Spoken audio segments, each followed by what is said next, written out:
bibliothécaire. Si vous voulez un peu de surnaturel, vous êtes sur la bonne vidéo. Surtout, n'oubliez pas de vous abonner, cliquez sur la cloche et laissez un petit like sur la vidéo. Ça fait toujours plaisir. Et maintenant, ouvrez bien vos oreilles.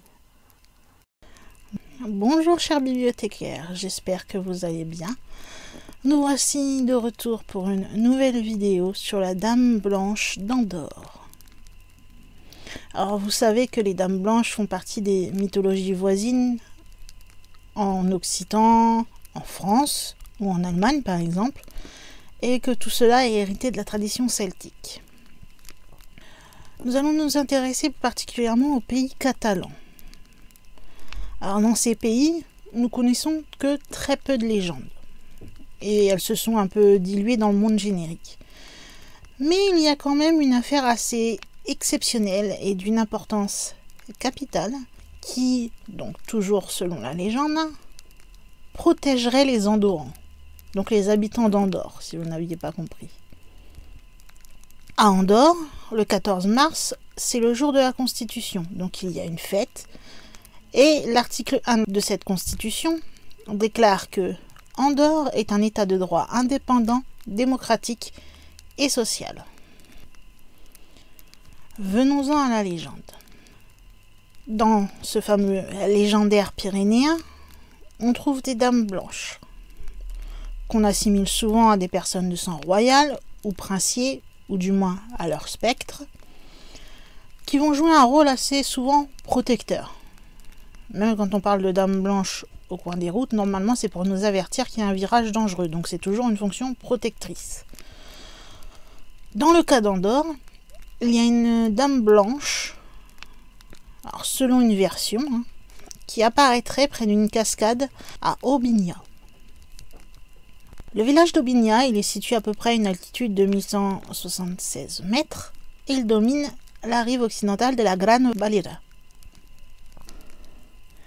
Comme Aixirival, Certes, Fontaneda et Nagol, Aubigna il fait partie des villages installés non pas au sein mais au-dessus de la vallée du Gran Valira. La portion la plus basse de cette vallée, qui est à proximité de la frontière espagnole, n'a en effet pas été élargie par les glaciers au cours des dernières glaciations et ne laisse donc aucun espace nécessaire à l'installation d'un village. Voilà pour la petite présentation du village d'Aubigna où se trouve notre fameuse Dame Blanche. Alors, en ce qui concerne cette histoire de Dame Blanche, j'ai trouvé 3 versions différentes.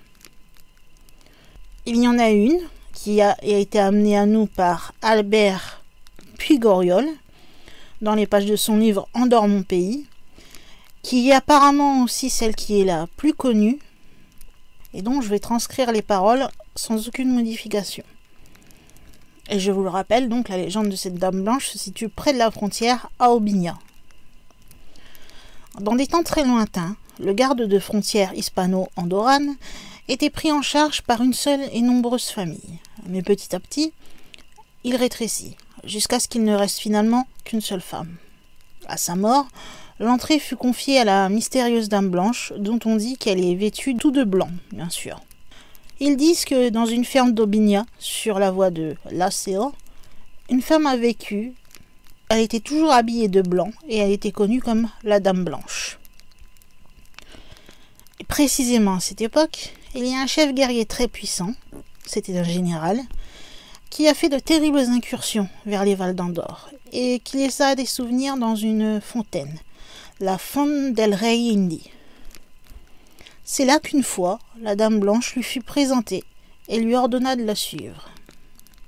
Lorsque le général revint, il était visiblement inquiet et il ordonna à ses soldats de se retirer en aval.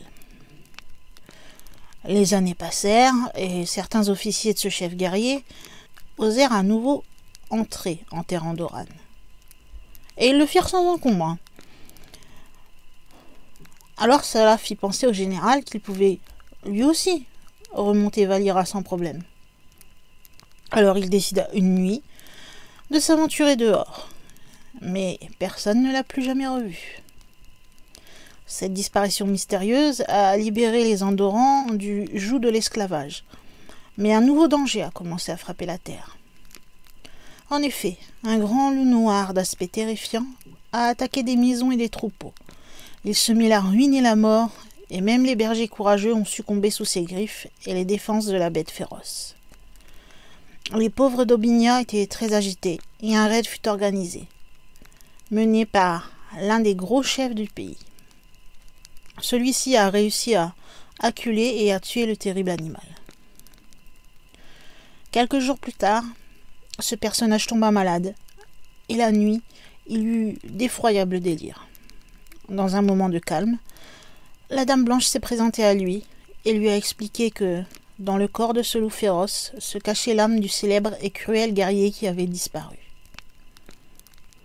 Voilà la légende telle qu'elle est écrite dans le livre. Il faut ajouter aussi que, selon la légende recueillie donc par cet écrivain, ce brave patriote mourut, mais qu'avant cela, il eut la consolation de savoir que par son sacrifice, il avait libéré sa terre des maux qui s'y étaient commis. Il y a une seconde version de la Dame Blanche d'Aubignat. Elle est moins connue, ou peut-être tout autant connue, mais on la réduit généralement au silence, puisqu'elle va affecter un ecclésiastique, et cela dérange quelque peu. Voici la légende. À cette époque, c'était l'église d'Urgell qui s'était vue confier le contrôle d'Andorre. Elle faisait payer à ses habitants des impôts très élevés. Une nuit de pleine lune, tandis que l'évêque se dirigeait vers des terres andorranes, la Dame Blanche s'est interposée sur son chemin. Plus attrayante et séduisante que jamais, elle a séduit le prélat, et les deux sont entrés dans la forêt. Ce fut la dernière fois que l'évêque fut vu. Ce fait a amené le clergé andorran à faire diriger une rumeur que soi-disant la femme d'Aubignat pratiquait des arts cachés et de la magie, et ils assuraient également qu'elle payerait son hérésie. Là encore, un nouveau danger est venu frapper. Le grand loup noir. Et oui, il est aussi dans cette histoire. Là encore, il a attaqué maisons, troupeaux, semi-ruinés morts et tué des bergers. C'est un des fiduciaires qui a décidé cette fois de résoudre le problème. Il a alors organisé une partie de chasse et c'est lui-même qui a tiré et tué la bête féroce. Mais, là encore, quelques jours plus tard, le gentleman a commencé à avoir des cauchemars et à devenir fou d'angoisse. Il a perdu sa santé en très peu de temps.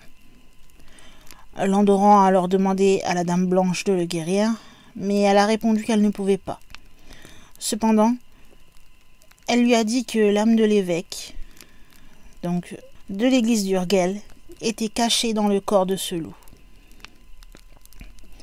Ce fiduciaire est mort quelques jours après, mais c'était encore une fois un réconfort de savoir que, grâce à son sacrifice, il avait libéré les terres des maux qui se sont déroulés là-bas, laissant ainsi la Dame Blanche s'occuper du territoire. La Dame Blanche, elle, a promis que, tant qu'elle existerait, Andorre continuerait d'être un pays indépendant. Et avec cela encore, de temps en temps, on dit qu'on la voit marcher dans les forêts d'Aubignat, s'assurant qu'aucun malfaiteur peut atteindre la vallée avec l'intention de faire du mal à la terre andorrane. Et enfin, une dernière version que j'ai trouvée, qui dit ceci, qui ressemble beaucoup à la deuxième d'ailleurs. Il y a très longtemps, le maître de ces terres était un évêque cruel et tyrannique. Rien ne le faisait changer de comportement, pas même les possibles représailles de la Dame Blanche, une belle femme qui était toujours vêtue de blanc. Une nuit, alors qu'il traversait la rivière d'Aubignat avec ses soldats, l'évêque aperçut une mystérieuse femme au pied d'une cascade. Ébloui par sa beauté, il la suivit entre les eaux, et bien entendu, disparut à tout jamais. Peu de temps après, un loup commença à attaquer férocement les troupeaux des alentours. Il semblait impossible de le chasser, jusqu'à ce que le fiducier d'Andorre réussisse à l'abattre. Mais il tomba malade sur le champ. C'est alors que la Dame Blanche fit son apparition, en déclarant que l'évêque, reconverti en loup, était à l'origine de la maladie de l'homme.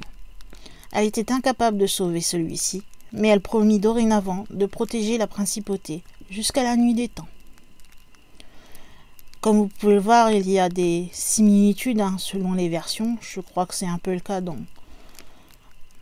toutes ces légendes. Il y a toujours plus ou moins des similitudes entre elles.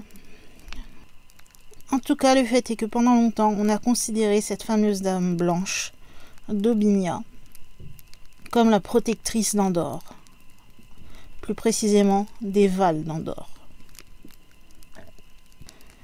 Ce sera tout pour cette vidéo. J'espère que vous l'avez appréciée. Vous savez que vous pouvez liker, commenter, vous abonner si ce n'est pas encore fait. Partagez à tous vos amis sur tous les réseaux sociaux, ou même en parler à vos amis de vive voix. Et je crois que pour moi, en tant que gardienne de la bibliothèque, il est temps de fermer les portes de celle-ci et de vous dire à la prochaine vidéo.